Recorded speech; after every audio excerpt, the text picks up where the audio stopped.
Money is not really the issue. It's more people problems, right? Operations, processes, etc. And that's why bureaucracy is so rampant, I guess, for a lot of larger organizations. Whereas for startups, they have challenges, but they're different. And usually it's to do with cash flow for a startup.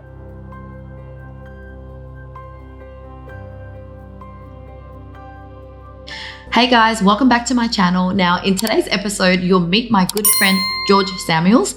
Now he was a freelancer who started an animation business to then going back to a corporate job and learning some more skills and developing himself before going all in back into the entrepreneur world. So listen up as he shares his journey in starting his own marketing agency, going from a one-man band to building a team, as well as starting an app business where he's busy raising funds. So it's a different kind of entrepreneurship journey. So listen up as he shares some interesting story of his own startup story. Hey George, good to have you on my channel today. Hi Lynn, always a pleasure.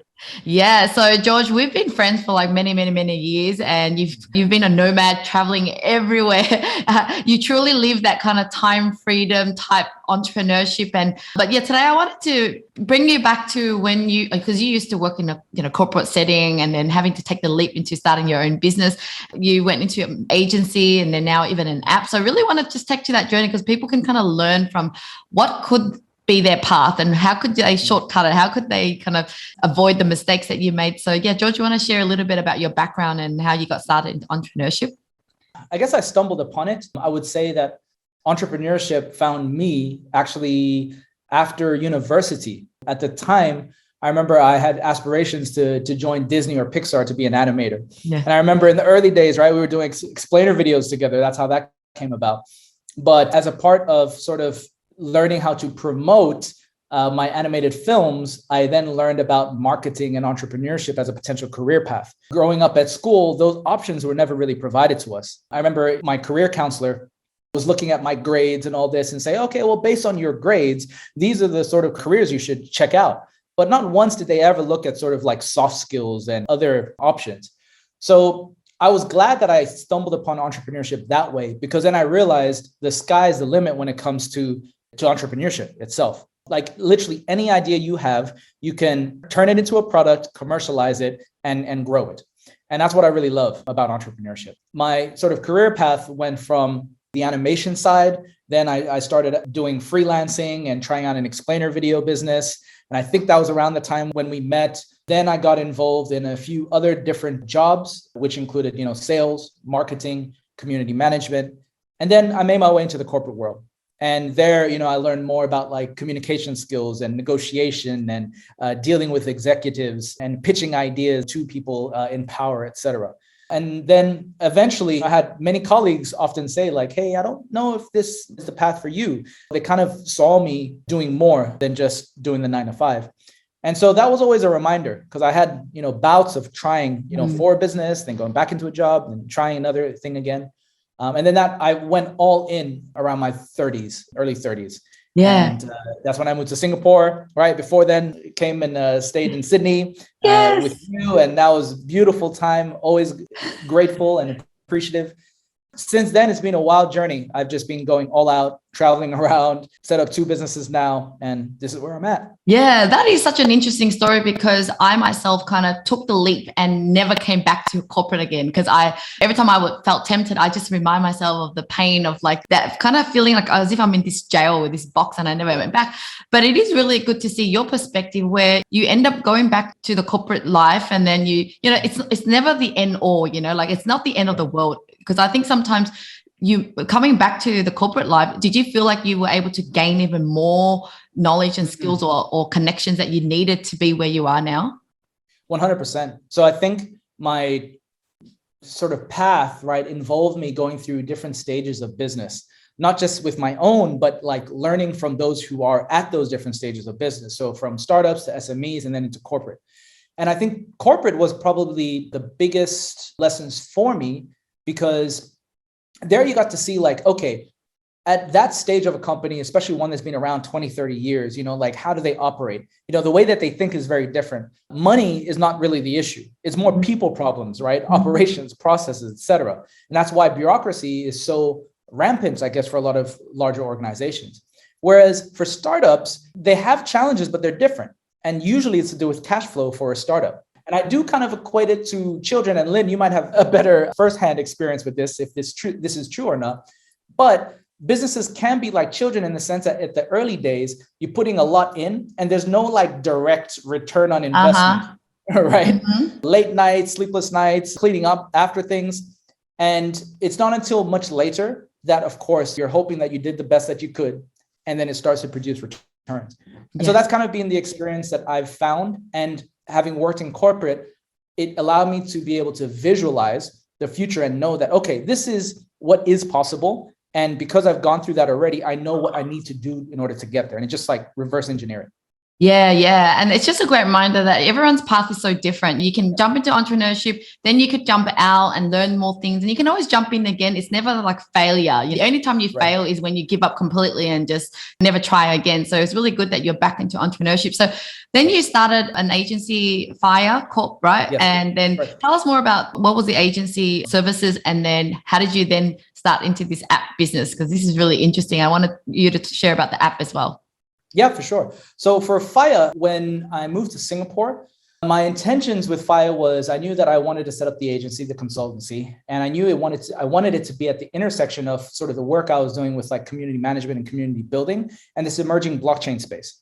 So at the beginning, we were just doing general marketing services, right? But with sort of the angle of like community. Now, fast forward a few years, it's interesting in this crypto space, everybody is talking about communities and the power of community. Right. And then now we're going a step further into the Web 3.0 metaverse land, right? NFTs, all of this stuff. And so my hypothesis was right, that the technology that I saw, it would sort of overlap with the community stuff to a point where it's getting crazy. There was a group that recently banded together called Constitution DAO. And they are looking to purchase, I think, one of 6 copies of the US Constitution that's being sold at an auction. And they've already raised, I think, about $30 to $40 million in like 24, 48 hours. Wow. Random internet strangers came together, put this together, and managed to raise $30 to $40 million. It's kind of a slap in the face for many people who are in the startup world, right? Trying to raise money and whatnot. Yeah. But it goes to show how like the technology and the way that people interact online are taking on new forms. And because people feel like they have more ownership using blockchain technology and these decentralized autonomous organizations, sorry, that's what a DAO is.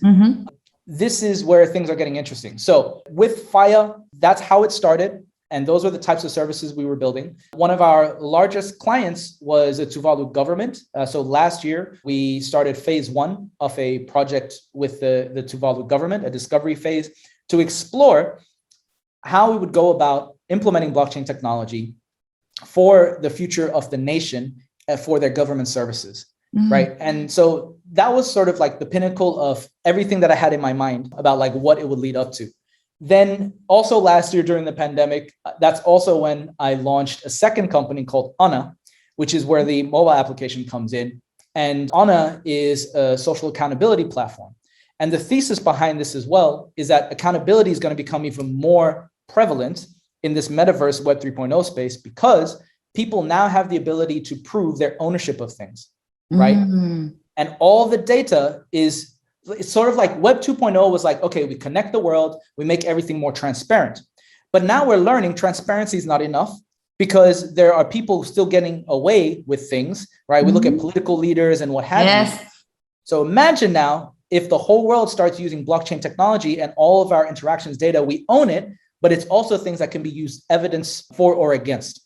The accountability part is going to be sort of the next phase over the next decade. And that's what we're sort of building the building blocks for through Anna. And it's starting out as very like sort of social fun thing right now, but it's going to get a lot more serious. Yeah, this is so interesting. I'm just really excited to see your journey, kind of basic accountability idea. Then now I can see this almost like a social media thing. And then how you've linked it to crypto. It's just, I feel like you just got this foresight into the future. Like you got this ability. Now, talking about building up your 2 businesses, you went from freelancer and solopreneur, knowing how to do animation yourself and everything. Yeah. And I know you as a friend, and I know you're so good at every kind of design element and everything. How did you kind of change your mindset into now having teams, having people supporting your businesses? How has life been with having a team?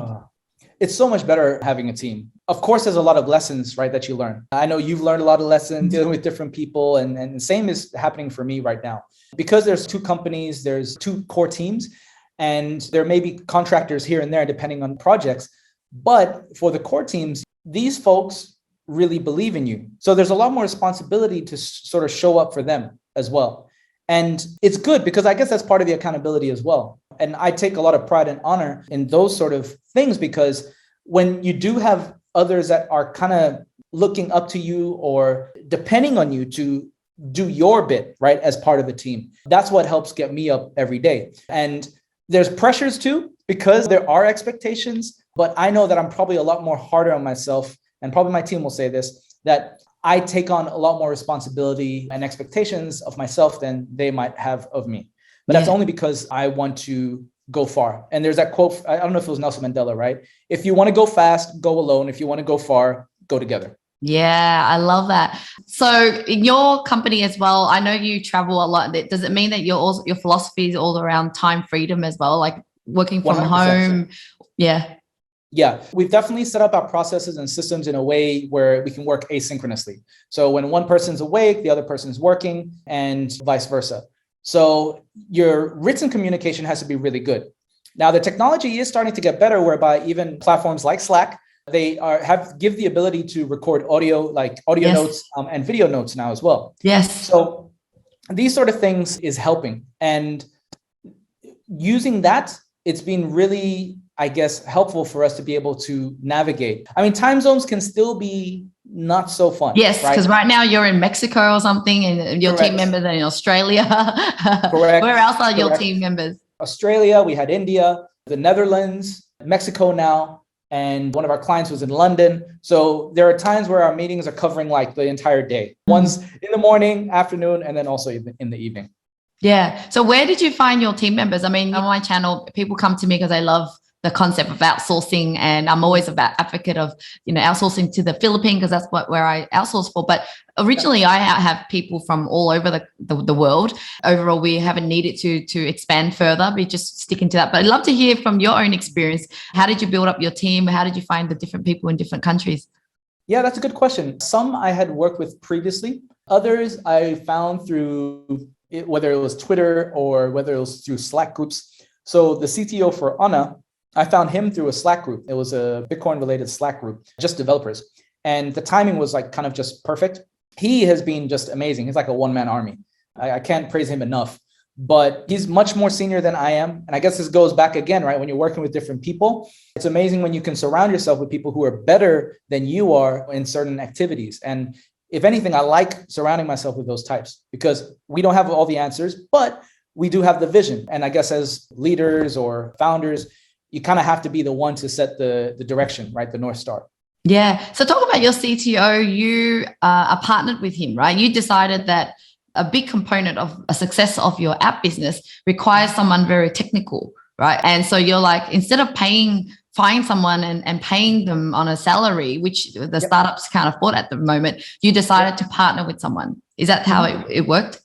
Yep. I mean, there's also a salary component. One of the strategies I've used is that, because when hiring, right, it's hard to determine whether it's going to be a good fit long-term or not. So I always use like the 3-month like probationary trial period.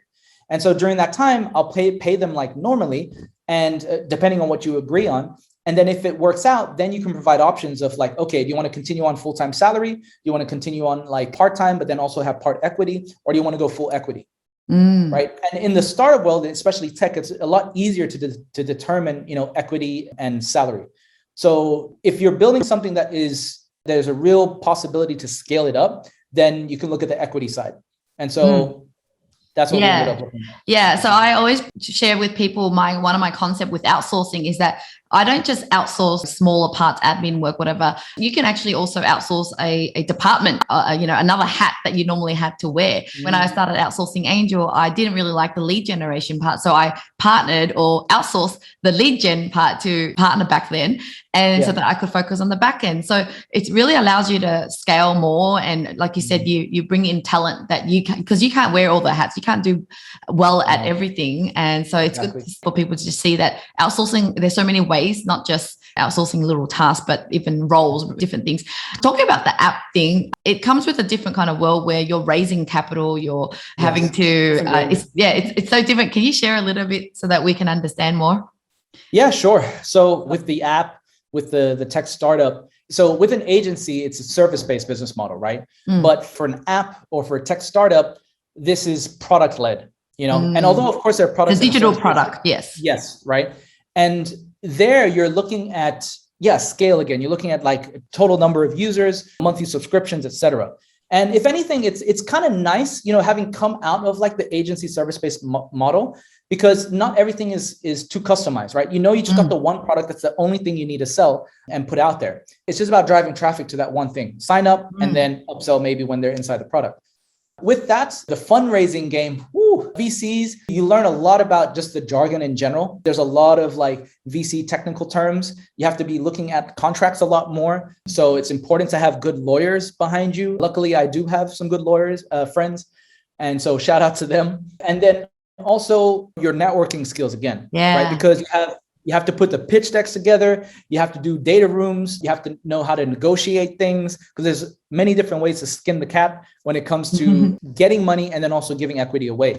So there's a whole bunch of things that like I had observed throughout my career, but really it's not until you put yourself into those shoes that you understand the pain of raising capital for a startup like this.